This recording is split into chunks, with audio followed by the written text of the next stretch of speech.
The day began like any other. The sun rose, the world turned, and people went about their lives with no thought of what was hanging above them in the silent sky. For years the alien gate had floated there, a shining ring of impossible metal that glowed faintly at night. Children had grown up staring at it, old people prayed when they saw it, and governments argued about its purpose. The aliens had left it in orbit as a promise and as a warning. They called it a gift, a way to connect worlds, but no human ever truly trusted it. Some said it was a watchtower, others said it was a leash. No one expected it to end the way it did. It began with a shudder that shook satellites out of orbit. Astronomers watching through telescopes saw cracks appear on the smooth surface of the gate. The glow brightened, then flickered like a dying star. Before anyone could understand what was happening, the structure shattered. The sound of its death was silent in space, but Earth heard it in another way. Every screen, every radio, every device burst into static. The sky lit up with burning fragments raining down. Billions of eyes turned upward and saw fire lines cutting across the heavens. Children screamed, pilots lost control of their craft, and cities darkened as the falling pieces cut power grids to dust. People thought it was war. Yes. Missiles were launched into the air in panic, but they struck nothing. The gate was not destroyed by humans, and no alien fleet appeared in the skies. It had broken on its own, or at least that was how it seemed. Panic spread faster than fire.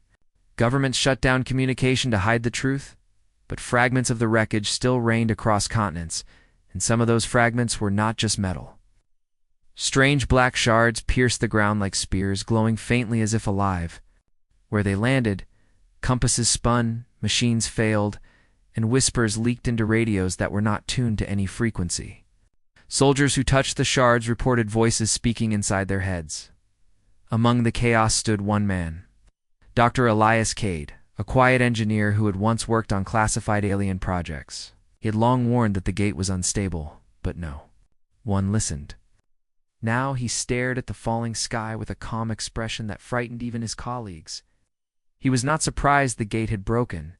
He was surprised it had lasted this long. He told the others that the structure had not simply collapsed. It had been forced open from within, like a locked door kicked down by someone desperate to escape. His words spread quietly at first, then roared across the scientific community like fire. If the gate was a door, who had tried to pass through? And why did the aliens never return to use it themselves? As people searched for answers, strange events followed. A city in South America went completely dark, swallowed by silence for 3 hours after a fragment struck nearby mountains. Power returned. The people spoke of shadows moving across the streets even though there was no light. In Asia, a fragment was found, buried in farmland. The soil around it turned hard like stone, and farmers swore they heard a heartbeat coming from the ground. Oh. In Europe, a shard was taken into a research lab. The scientists who opened it disappeared without a trace, and the cameras watching them showed only static at the moment they vanished. Fear gripped the planet, but curiosity grew stronger. Humans wanted answers. The media tried to tell people that the collapse was an accident, failure of alien design, but Elias knew better. Late at night, he looked through old files, forbidden papers that he had stolen years ago. They showed something the world had forgotten. The first time aliens had revealed the gate, they warned humanity never to tamper with its systems. The gate was not for humans to control. It was for travel between chosen worlds only. But hidden in the data was something different, a line of human code woven into the alien structure. Someone from Earth had worked on the gate before, someone who had left a trace behind. Elias realized the collapse was not random. The gate had been built with a weakness. That weakness had been triggered. While nations fought over who would claim the fallen pieces, Elias sent a message to a small circle of trusted engineers. He told them what he saw in the code. Them that the gate could be rebuilt, and more than that, it could be opened to places the aliens had never allowed. They did not tell them everything. Did not tell them that when he first touched the fragments, he too heard a voice in his head. A voice that whispered, "We are waiting." The world stood on the edge of panic. Riots broke out in cities, not because of the falling debris, but because of the silence from above. The aliens who had once hovered in orbit, watching humanity, did not return. Their ships were gone. Their signals were gone. Some believed they had abandoned Earth. Others believed they were hiding. One thing was certain. They feared something. And whatever it was, it had broken the gate. As night fell, the sky glowed faintly with burning dust that had once been alien metal. Children looked up with wide eyes and asked their parents if the world was ending. Leaders made empty speeches, promising safety, but even they looked afraid. In a quiet lab, Elias Cade stared at a shard of alien alloy humming on his desk. He touched it again, and this time the whisper was louder. It did not ask, it commanded. It told him to rebuild the passage. Elias sat back in his chair, his hands shaking. He realized the truth in that moment. The sky had not broken. It had been opened. And humanity was standing at the edge of something far greater than fear. Something had called out from beyond the gate, and now Earth had heard it. Question was not if humans would answer. Question was how soon. The days after the collapse were filled with fear, but also with something else that humans could never resist: curiosity. Across the world, governments sent soldiers to collect fragments of the alien gate, locking them in bunkers and secret labs. Scientists were told to study but not to speak. Reporters were silenced, stories rewritten, and witnesses disappeared. Yet the truth has a way of escaping. Rumors spread faster than the fragments could be hidden. People whispered about strange objects humming underground, about glowing symbols that no one could translate, and about voices that spoke in dreams. Everyone knew something was being hidden. Everyone knew the collapse was only the beginning. Dr. Elias Cade spent his nights chasing old data. He'd worked on alien projects before, but now he searched deeper than ever. Fragments whispered to him whenever he touched them, guiding his mind to strange memories, pulling him toward things he had once forgotten. On the fourth night after the collapse, Elias opened a government archive that had been locked for decades. The files were marked with warnings in red letters. Forbidden. Do not build. He almost closed the folder in fear, but the voice in his head urged him forward. The files contained designs, not alien, but human. Blueprints. They were old. Too old for modern computers, drawn by hand and scanned into the archive. The lines showed circles within circles, metal frames powered by energy coils, equations that burned with impossible numbers. Elias felt his heart pound as he realized what they were. These were human blueprints of the gate. Not copies of alien design, but original human attempts. Someone had tried to build a gate long before the aliens ever revealed theirs. Ow. He stared at the drawings until his eyes blurred. Questions filled his mind. Who had made these? How did humans have knowledge of a technology that was supposed to be beyond them? Why had the blueprints been locked away instead of destroyed? He dug deeper and found notes left by a forgotten scientist. The notes spoke of borrowed knowledge and whispers in the dark. The scientist wrote about dreams of rings in the sky, voices teaching him how to draw machines that did not exist. He built models in secret only to be shut down by those above him. The last note was chilling. We are not inventors, it read. We are remembering. Elias sat back, stunned. The aliens had told humanity that the gate was their gift, but these blueprints proved otherwise. The idea of the gate was already in human minds long before the aliens ever gave their technology. That meant the aliens had lied. That meant the gate was not theirs to begin with. And if that was true, then maybe the gate belonged to humanity all along. The next morning, Elias called together the small circle of engineers he trusted. They met in a hidden basement beneath an abandoned factory, far from cameras and ears. He showed them the blueprints, his hands trembling as he laid them out on the table. At first, the others thought he had gone mad. The lines looked impossible, the math unreadable, the symbols too strange. But the longer they stared, the more sense it made. One by one, their faces changed. Confusion turned to silence. Silence turned to shock. And shock turned into something dangerous wonder. We could build this, one whispered. It's already inside our heads, said another. But fear still hung in the room.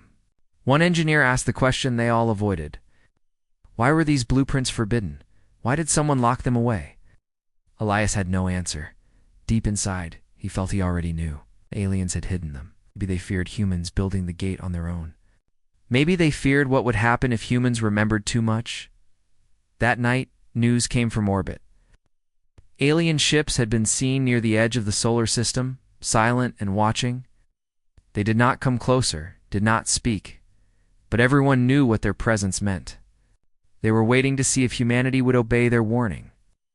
The message they had left behind echoed in every government office. Do not rebuild what was broken. But the blueprints told a different story. The aliens did not want the gate rebuilt because it was never theirs to control. Elias lay awake staring at the ceiling. He could hear the hum of the fragment on his desk. He could feel the pull of the blueprints in his mind.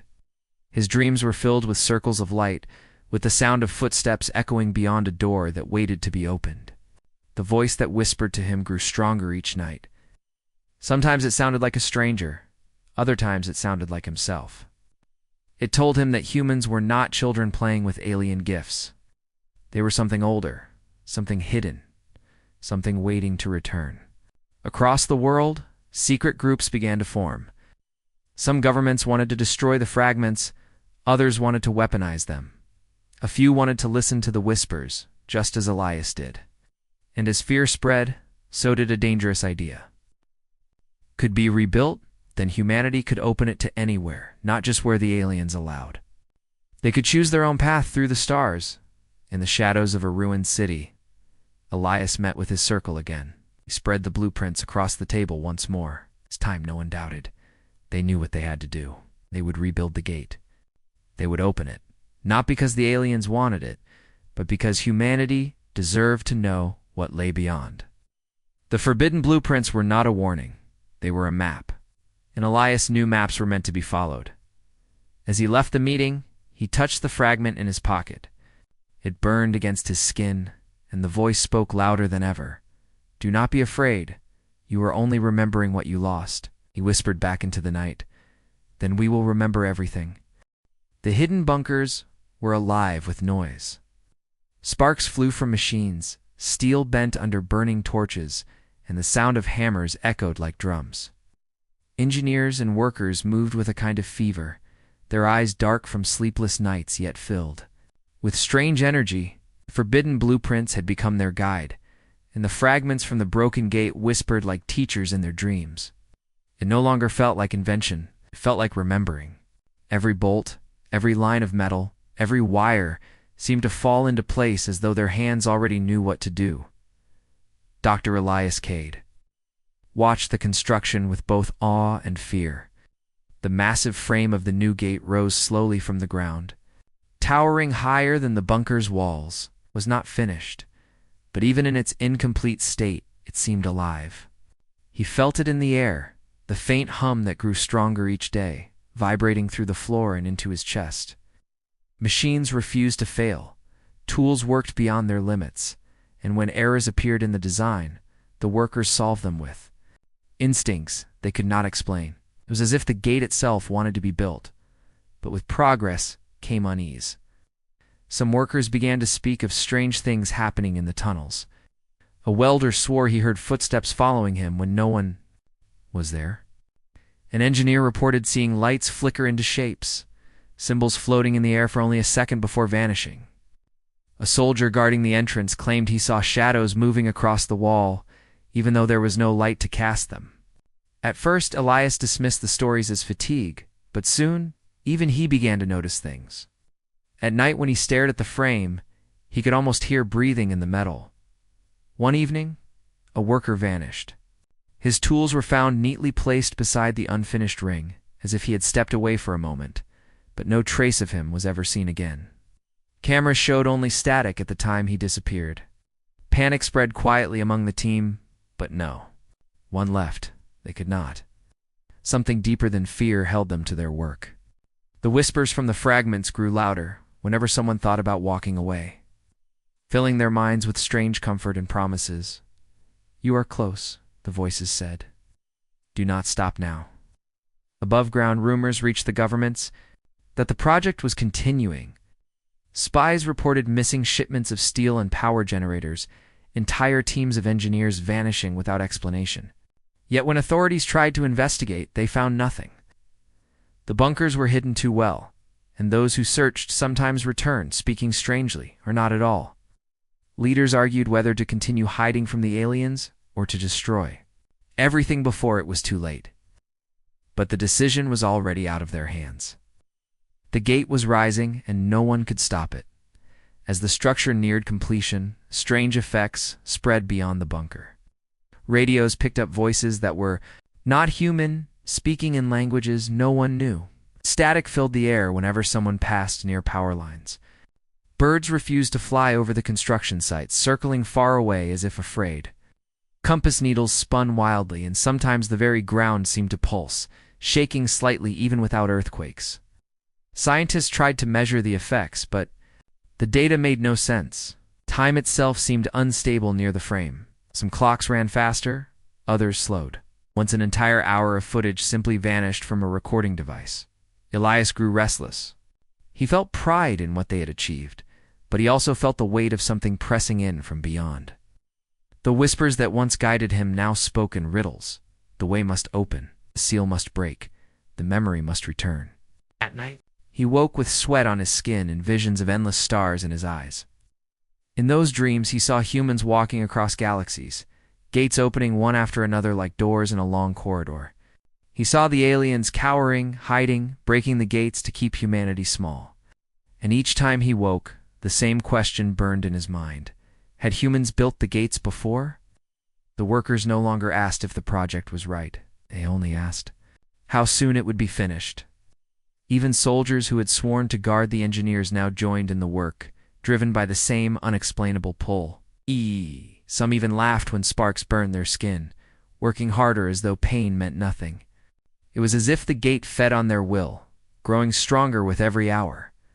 But with each spark of steel, the watchers above grew uneasy.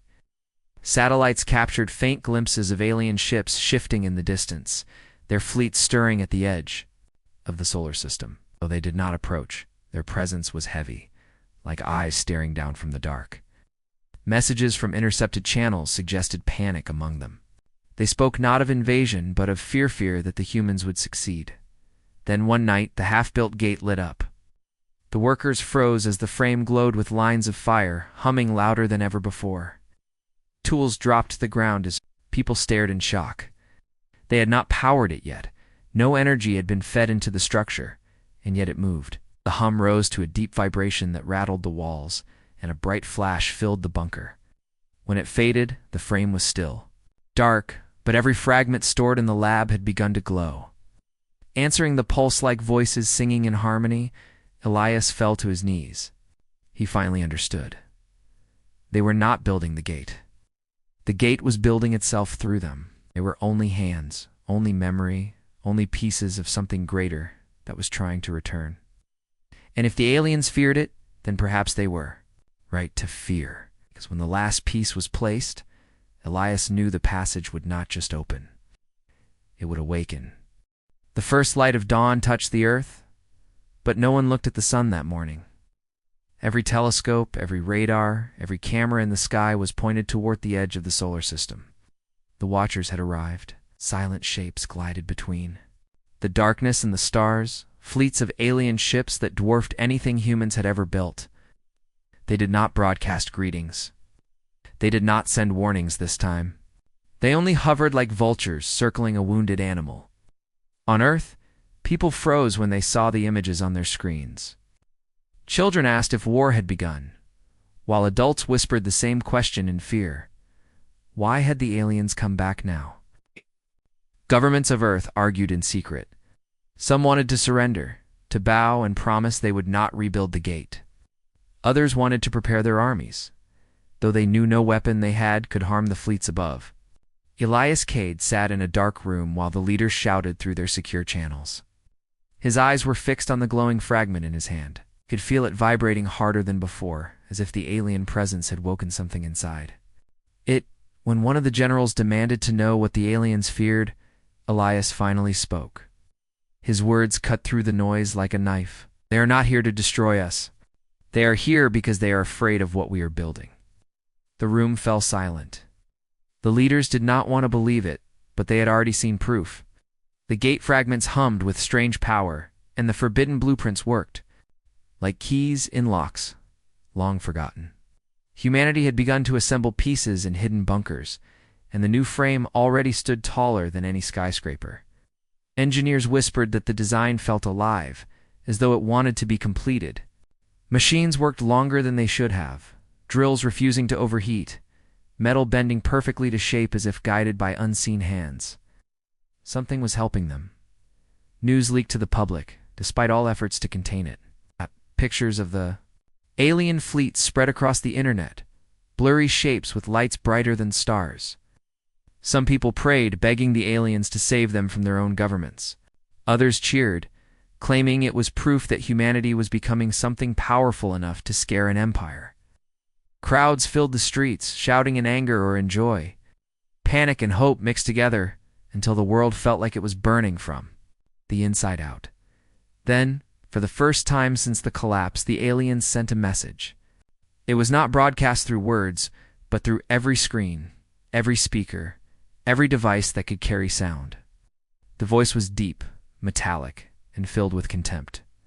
Do not rebuild what was broken. The passage was sealed for a reason. You will not open it.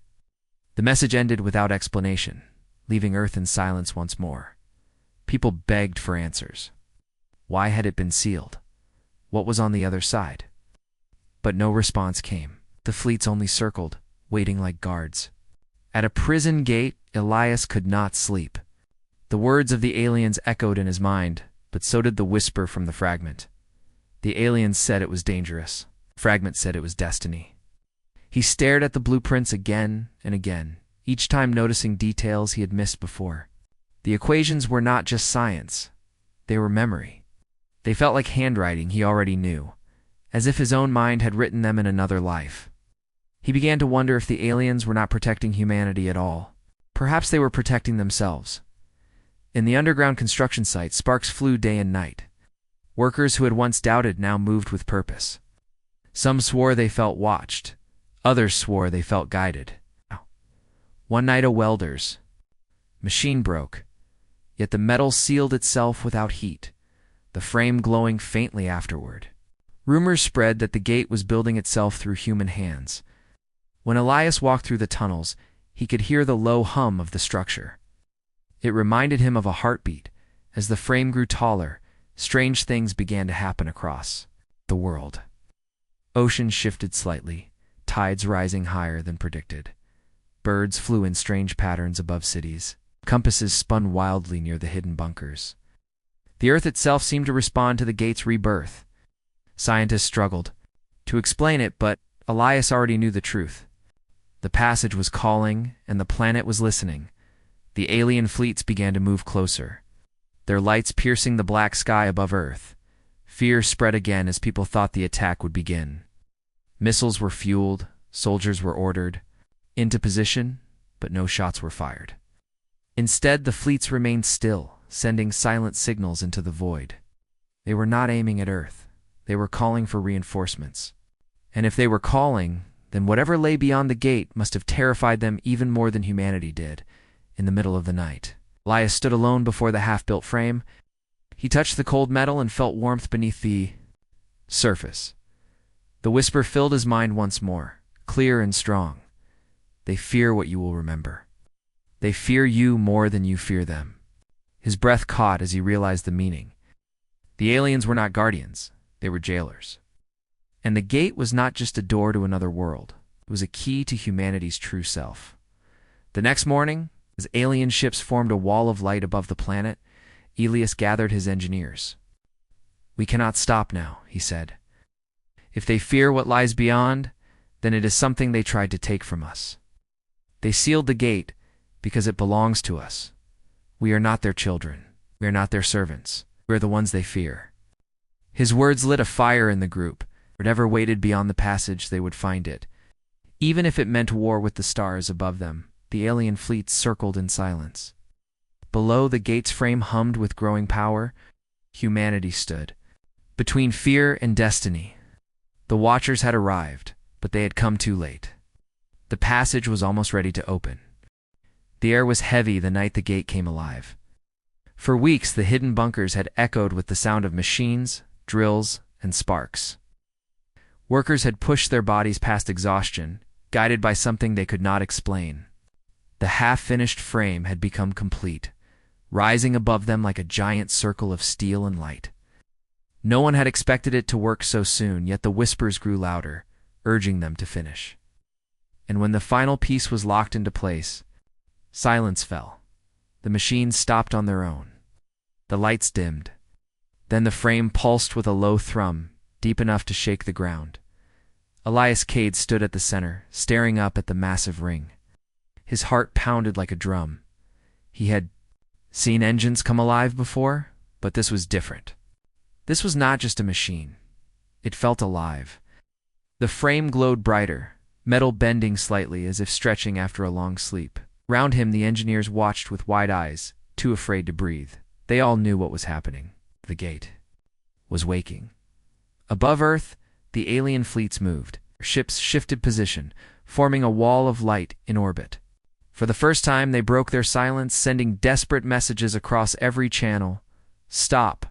Stop now. Shut it down. You do not understand what you are opening. But the words only made the workers press closer. The voices in their heads, carried by the fragments, drowned out the warnings. They no longer feared the aliens. They feared only being too late. The moment came with a sound no human could describe.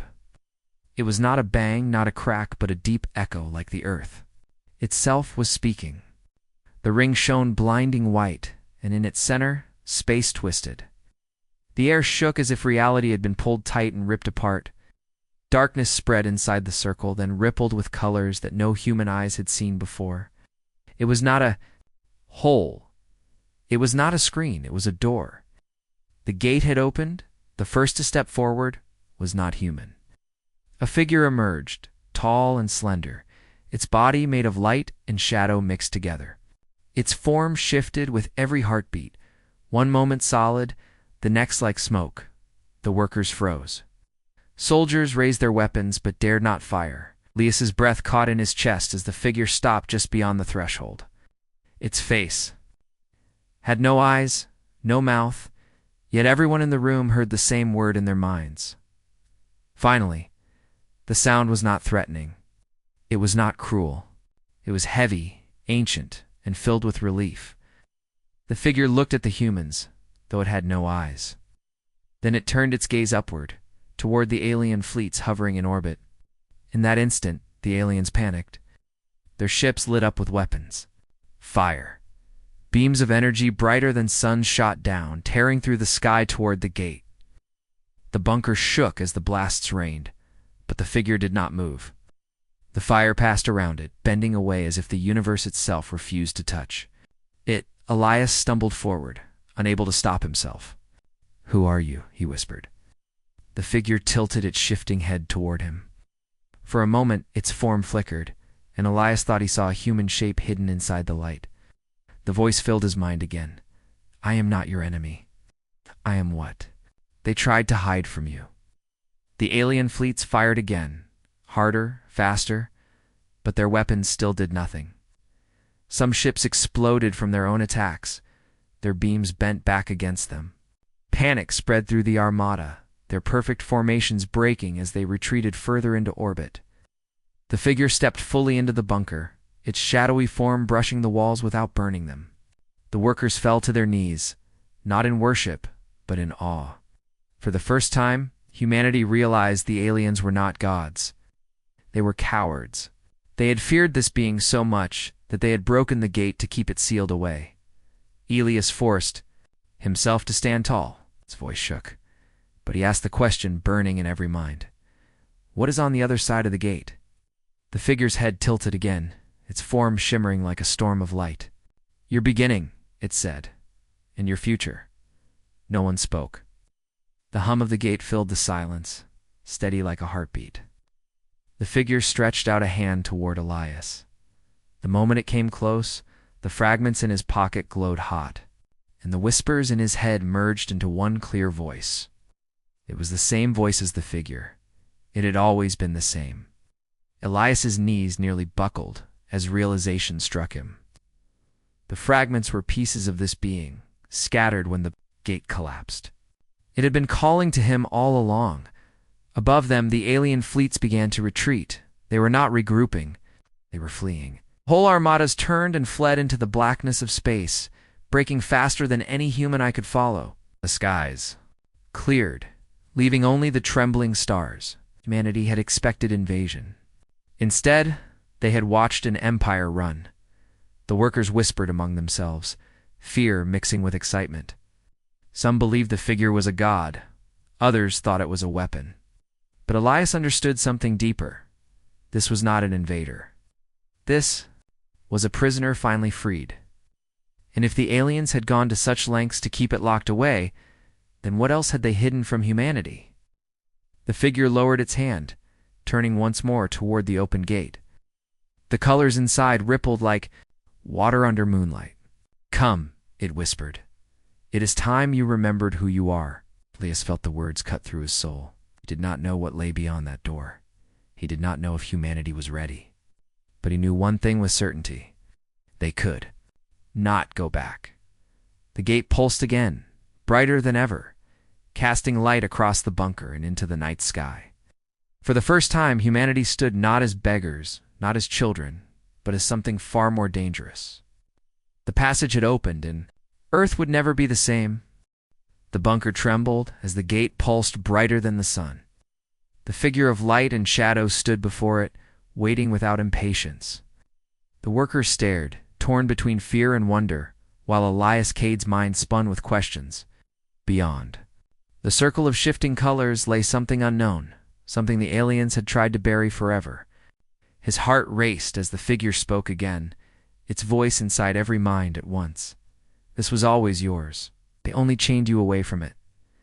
Outside, the world was in chaos. Cities that had once feared alien attack now watched the skies in confusion. The fleets were gone. The powerful ships that had circled Earth for weeks had scattered into the darkness, leaving humanity untouched. Some people celebrated. Others trembled, waiting for the other shoe to fall. Leaders argued over what the retreat meant, but no one had an answer. In the silence above, the stars felt closer, as if the universe itself was leaning in to watch. What humanity would do next? Inside the bunker, the engineers whispered among themselves. Some begged to shut the gate down, afraid of what might crawl through. Others wanted to step forward immediately, unable to resist the lure of discovery. Elias listened to their voices, but his decision had already formed. He walked slowly toward the figure, each step heavier than the last. "If this is ours," he said quietly, "then show us the truth. Show us what they feared." The figure shifted, its form flickering like a storm of light.